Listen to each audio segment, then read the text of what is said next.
Hoje é quarta-feira, dia 29 de outubro, um dos dias mais tristes do Brasil. Se você ficou, como eu, chocado com a tragédia de ontem no Rio de Janeiro, tragédia que ceifou a vida de mais de uma centena de pessoas, incluindo 4 policiais que morrem como heróis, você precisa ter pelo menos paciência para assistir este vídeo até o fim, porque só assim você vai entender de verdade o que está acontecendo, pois o caso vai muito além das drogas e os seus miseráveis traficantes. O crime organizado no Brasil virou um império bilionário, estruturado, territorial e o pior, um império protegido pela omissão do Estado e aparentemente pela conivência do sistema judicial. Segundo o Fórum Brasileiro de Segurança Pública, só em 2022, o crime organizado faturou 146 bilhões de reais.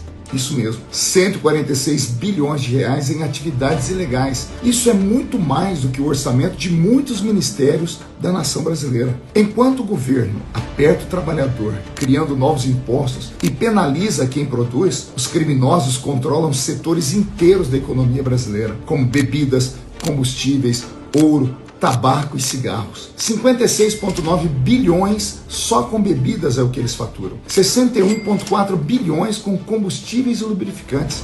18,2 bilhões com ouro. 10,3 bilhões com tabaco e cigarros contrabandeados.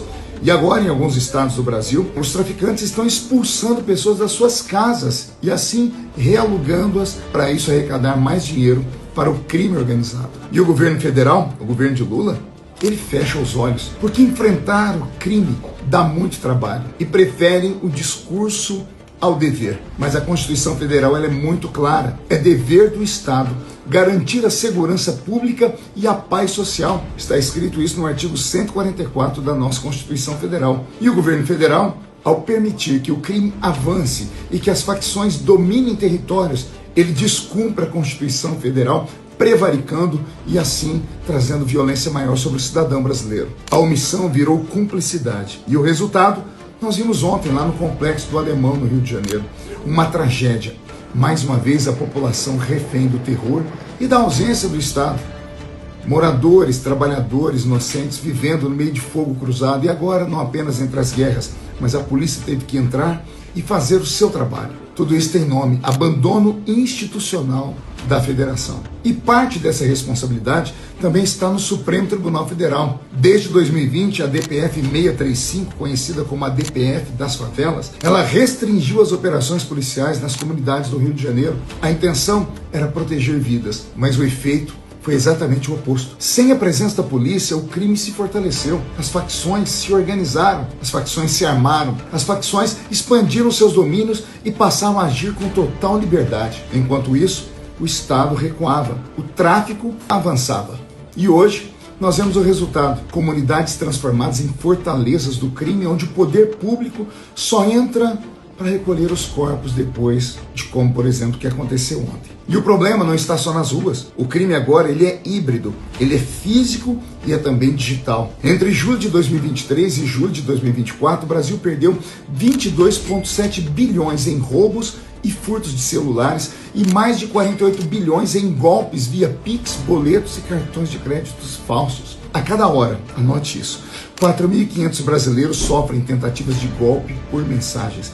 A cada hora, 4.600 brasileiros são enganados por falsas centrais de segurança. A cada hora, 1.200 brasileiros caem em fraudes de investimento nas redes sociais. Enquanto isso, o governo fala em controle social da mídia, mas não consegue controlar nem o crime organizado, nem a própria fronteira do nosso país. Hoje, o crime se tornou mais poderoso porque o Estado se tornou mais fraco. E o Estado se tornou mais fraco porque o poder foi entregue à ideologia, à burocracia e ao medo de agir. Você ouviu o presidente falar aí que traficante é vítima dos usuários. Isso é uma piada.